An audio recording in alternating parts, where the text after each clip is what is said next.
하나님께서 기뻐하시는 삶.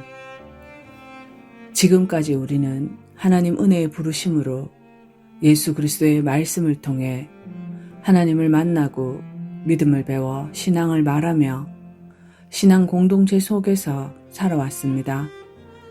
그러나 교회를 다니고 예수 그리스도를 믿는다고 하고 믿음이라는 이름으로 또 신앙이라는 명분으로 그리스도인이라는 그 이름으로 교회를 다니고 예배를 드리며 하나님께 기쁨이 되는 삶을 살아간다 말합니다. 그렇다면 과연 정말 우리의 삶이 하나님께 기쁨이 되는 삶으로 살아가고 있는 것일까요? 오늘 우리의 삶을 나누고 생각해보며 마음을 찌르는 것이 있다면 회개하고 돌이키고 또 믿음이 자라고 열매 맺어가는 것이 있다면 잘 유지하여 잃어버리거나 뺏기지 않도록 힘쓰게 되기를 다짐합니다. 우리는 믿음 생활을 하면서 하나님께서 무엇을 가장 기뻐하실지 생각해 보아야 합니다. 무엇일까요? 교회 출석, 열심, 봉사, 기도 시간, 율법을 지키는 것, 이런 것들일까요? 어떤 사람들은 이러한 것을 열심히 하고 지키는 것을 하나님이 기뻐하신다 말하지만 이러한 것들은 당연하고 마땅히 해야 하는 것들입니다. 그러나 이와 같이 외적 성과와 외적 행동에 너무 치중하여 정작 마음은 하나님과 멀어지고 교만해져 가고 있는 것도 모른 채 살아가며 안전하다 하고 있다면 이미 우리는 교만한 자입니다. 그러므로 우리는 살아있는 날 동안은 안전하지 않으며 늘 공사 중이고 전쟁 중인 것입니다. 그러니 부르시는 그날까지 계속 자라가야 하는 본분이 있음을 알아야 합니다. 그렇게 자라나게 하시기 위해 하나님은 언제나 항상 우리의 마음을 이런 것들보다 먼저 보고 계신다는 것을 알아야 합니다. 왜냐하면 하나님은 사람의 외모를 보지 않으시고 속 중심을 살피시는 분이시라는 것을 성경은 사무엘상 16장 7절에 분명히 밝히셨기 때문입니다. 사무엘상 16장 7절입니다. 여호와께서 사무엘에게 이르시되 그 용모와 신장을 보지 말라. 내가 이미 그를 버렸노라. 나의 보는 것은 사람과 같지 아니하니 사람은 외모를 보거니와 나 여호와는 중심을 보느니라. 또한 사람은 그 모든 행위를 하나님을 위한다 말하지만 결국 모든 의로운 말과 행동은 어떤 상황, 어떤 환경에 부딪히면 자신의 의를 높이며 내가 했다라는 말로 무너져 버리는 것을 보기 때문입니다. 그렇다고 드러나는 열매가 중요하지 않은 것은 아닙니다. 선한 열매가 있더라도 의로운 행위를 하더라도 연약한 인간은 영원히 지속적으로 유지하지 못하기 때문에 하나님은 드러나는 열매보다 드러나지 않는 뿌리를 보시며 우리의 길에서 우리와 동행하시며 우리를 가르치고 인도하실 때 그 한 사람 한 사람의 역사를 써내려 가십니다. 그래서 우리는 늘 깨어있는 모습으로 자신에게 물으며 살아야 합니다. 나는 지금 무엇을 기준으로 하나님을 위한 삶을 살고 있는지. 성경은 하나님께서 기뻐하는 삶은 단순하지만 깊고 넓어 인간의 힘으로는 불가능하지만 하나님의 은혜로 가능하게 하시는 것임을 알게 하십니다. 하나님께서 기뻐하시는 것은 이것이라 성경은 말합니다. 시편 51편 17절에서 이렇게 말씀하십니다. 하나님께서 원하시는 제사는 상한 심령이니 하나님은 상하고 통회하는 마음을 멸시하지 아니하십니다. 이렇게 하나님은 상처 입고 통회하는 마음을 멸시하지 않으십니다. 또 미가서 6장 8절에서는 이렇게 말씀하십니다.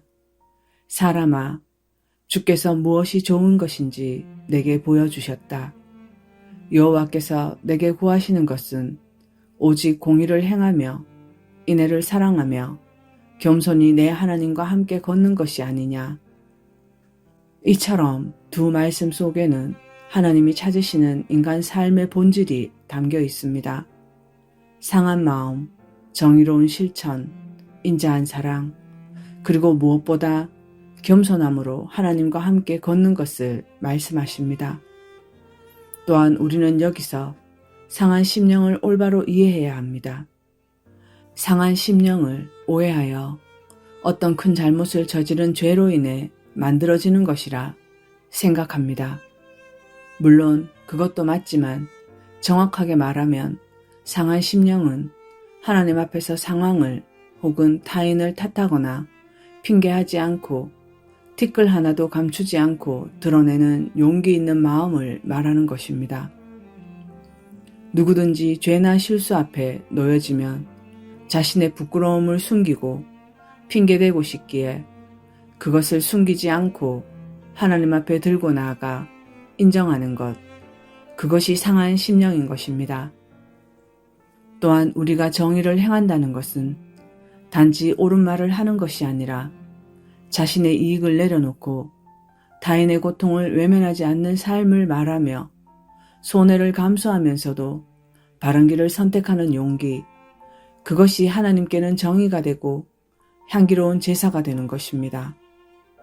또한 인자를 사랑한다는 건 선한 감정을 말하는 것이 아니며 인자의 사랑은 성경에서 하나님께서 보여주신 끈질긴 사랑, 즉 포기하지 않는 마음을 말하는 것입니다.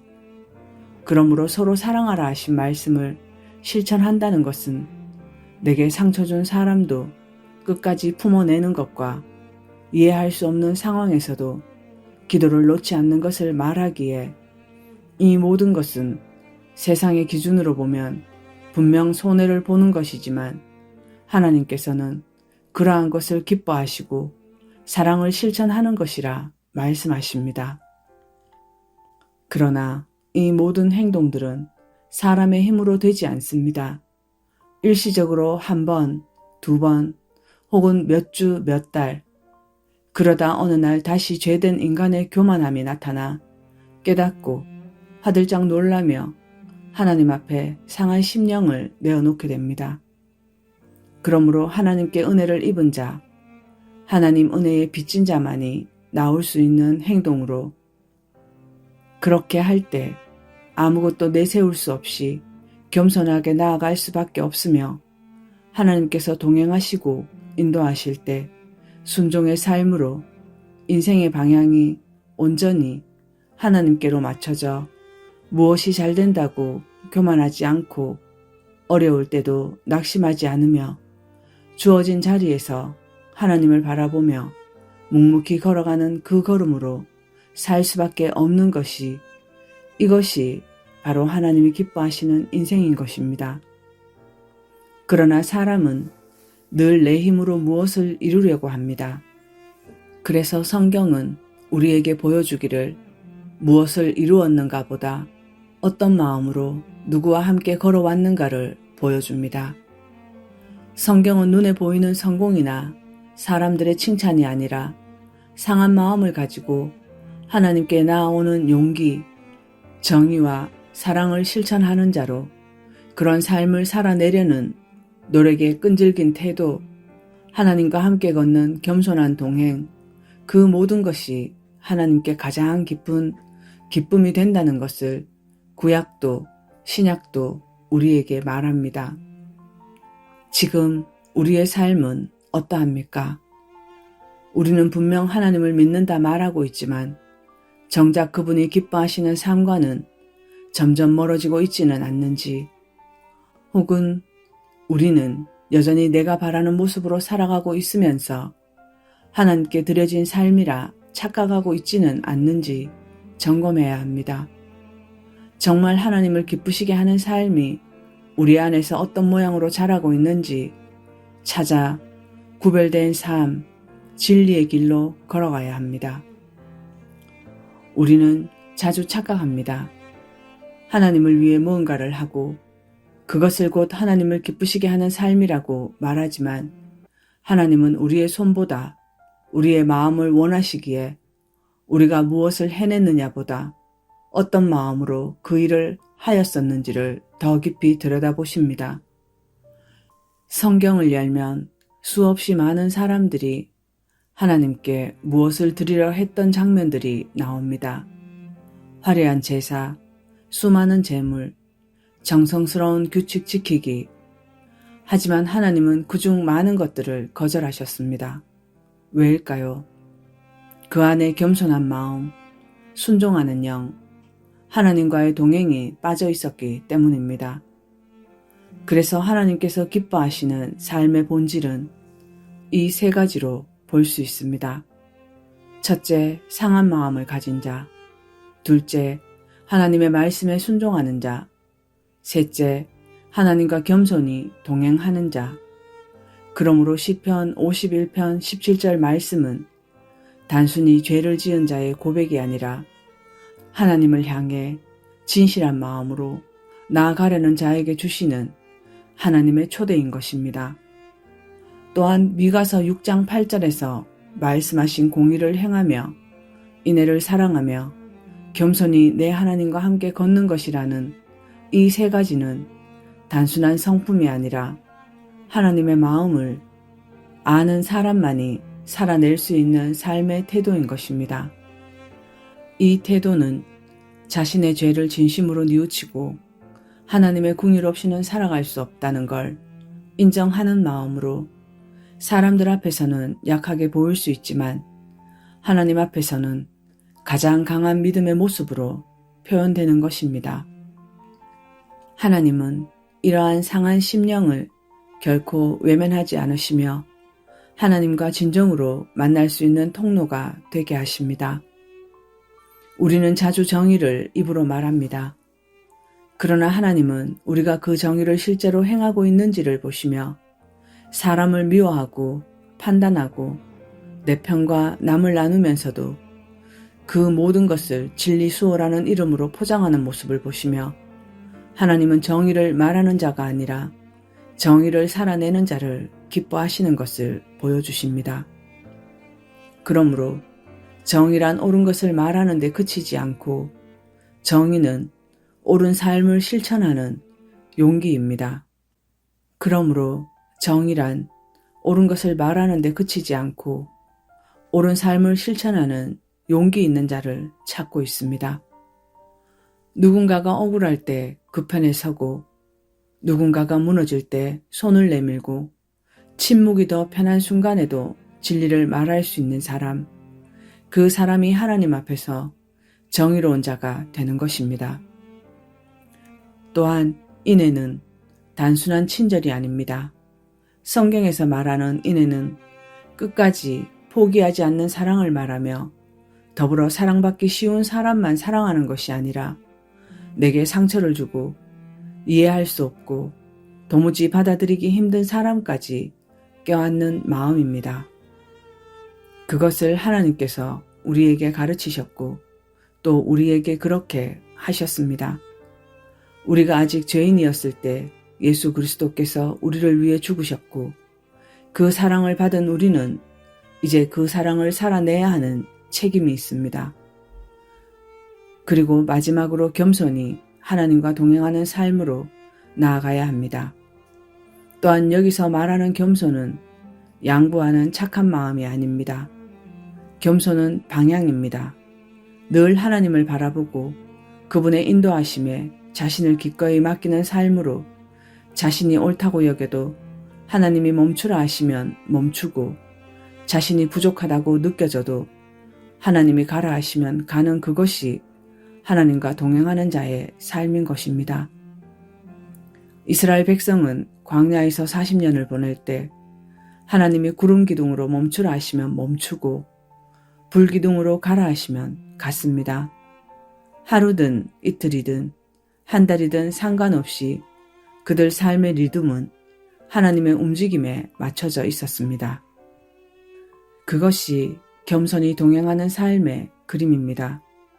지금 우리 삶은 어떤 모습입니까? 우리의 계획과 욕심과 판단에 따라 모든 걸 정해놓고 하나님께 그저 축복해 달라고만 요청하고 있지는 않았는지, 말은 하나님과 동행한다면서 하나님을 내 길에 억지로 끌어들이려 하고 있지는 않았는지 반성해 봅니다. 하나님은 우리에게 대단한 결과를 원하시는 분이 아니시며 단지 우리가 진심으로 하나님과 함께 걸어가기를 바라실 뿐입니다. 하나님은 매일 내 사랑하는 아이야, 너의 마음을 보고 있다. 너의 걸음을 보고 있다. 너는 지금 나와 함께 걷고 있느냐? 하시는 이 물음에 우리는 어떤 대답을 준비해야 할까요? 우리는 매일 하나님께 사랑합니다 라며 고백합니다. 그러나 하나님께 사랑한다는 이 말이 가장 쉬우면서도 가장 무거운 말이 된다는 것을 알아야 합니다. 왜냐하면 사랑한다는 말은 그것을 증명해야 하기 때문입니다. 수많은 그리스도인들이 기도할 때도 찬양할 때도 사람들 앞에서도 망설임 없이 하나님을 사랑한다 말합니다. 그러므로 하나님께 사랑한다는 그 고백은 순종한다는 의미이며 믿는다는 말이고 계명을 지키겠다는 말이 되는 것입니다. 너희가 나를 사랑하면 나의 계명을 지킬 것이라 라는 요한복음 14장 15절의 말씀처럼 하나님을 기쁘시게 하는 사랑은 책임이 따르기 때문입니다. 사랑은 감정이 아니고 사랑은 결단이며 순종이며 증명입니다. 하나님을 사랑한다고 하면서 그분의 말씀을 무시한다면 그 고백은 진짜가 아닙니다. 사랑은 언제나 그분을 따르려는 몸부림으로 증명되어야 합니다. 시편 119편 105절에도 주의 말씀은 내 발의 등이요 내 길의 빛이니이다 하였듯이 하나님의 말씀은 단지 위로의 문장이 아니라 말씀은 걸어가야 할 길을 비추는 길잡이인 것입니다. 하나님의 말씀이 삶에서 방향이 되지 못할 때 우리는 아무리 많은 신앙적 행위를 하더라도 하나님께로 가까이 갈 수 없습니다. 하나님은 우리에게 진심을 원하십니다. 그 진심은 말씀을 향한 갈망으로 드러납니다. 그러므로 성경을 읽지 않고 아무렇지 않게 하루를 마무리하고 말씀을 묵상하지 않고 마음에 아무런 불편함이 없다면 그 순간이야말로 우리의 신앙이 말라가고 있다는 가장 큰 신호일 것입니다.